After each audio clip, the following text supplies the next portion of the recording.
3-4 ঘন্টা ধরে বসে রইলাম, ঘরে কেউ নাই, ঘরটা তালা মারা, মামা গেল কই? এইগুলা কি করা তার ঠিক হচ্ছে? 3-4 মাস ধরে খালি ঘুরাচ্ছে। যাই একটু বাইরে যাই দেখি। মনে হচ্ছে চলে গেছে না, আমি একটু গাছতে নামি দেই, একটু যাই দেই সামনের দিকে আবার আছে টাছে না, থাকলে তো আবার আর এক বিপদ আছে কিনা। না মনে হচ্ছে তো নেই, না মনে হয় নেই, মানে চলে গেছে, যাই একটু সামনে দিকে। না, এদিকেও তো দেখি না, কোথায় খুঁজবো? মনে হচ্ছে সকাল ধরে কি যেন খুঁজতে আছে। হ্যাঁ এ চল দি যাইয়ে দেই হয়, ও চল, কি চল। খুঁজতে আছে। এদিকেও তো দেখি না। এ ভাই মনে হচ্ছে আপনি সকাল ধরে কি জানি খুঁজতে আছেন। খুঁজতে আছি। কি খোঁজেন? সকালে তো এখন বিকাল হয়ে গেছে বেটা, খুঁজ দিয়েছি সারাদিন। রবিল মামা দেখছো? ও তুই কেয়ার রবুল রে খুঁজতে আছিস? ওই বিলে যাইয়ে দেখ, রবিউল মামা বাতাস খাচ্ছে আর গান গাচ্ছে, যাইয়ে দেখ। ওরা তো এই জায়গাটার কথাই কইছিল।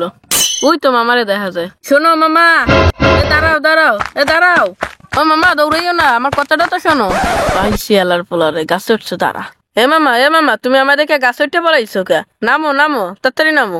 আমি দেখতেছি তুই আমার সারাদিন খুঁজ দিছিস, তোর জন্যই তো আমি এই গাছে উঠলাম। তুই যা সারাদিন নামবো নে। এ মামা, তোমার কাছে আমি 15 টাকা পাই না? তুমি তো কিপ টাকা, আমার 15 টাকা দাম, একটা আসছি খাবো।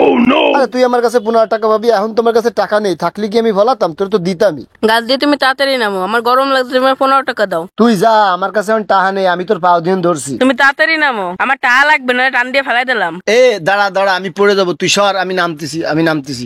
হয় নামো, টাকা দাও। এ আমার কাছে মাত্র 20টা টাকা আছে, দেখ একটু পরে আমার গার্লফ্রেন্ডের সাথে দেখা করতে যেতে হবে, বুঝছিস মামা? তোরে আমি পরে দিবানি। অত কথা শুনতে চাই না, আমার টাকা লাগবে। আরে তুই এই পকেটে তোর পকেট কই? এই তো টাকা পাইছি। নিস না, এই দে, তো দে। 20 টাকা পাইছি না, আমি 20 টাকা নিয়ে গেলাম। তুমি থাও সিটারের রুমা। 20টা টাকা আসলো, গার্লফ্রেন্ডের সাথে ঘুরতে যাবো আজকে, মানে গার্লফ্রেন্ডের সাথে দেখা হবে না, আসবে না, আমার যাবেই আনে বাড়া আর হয় না।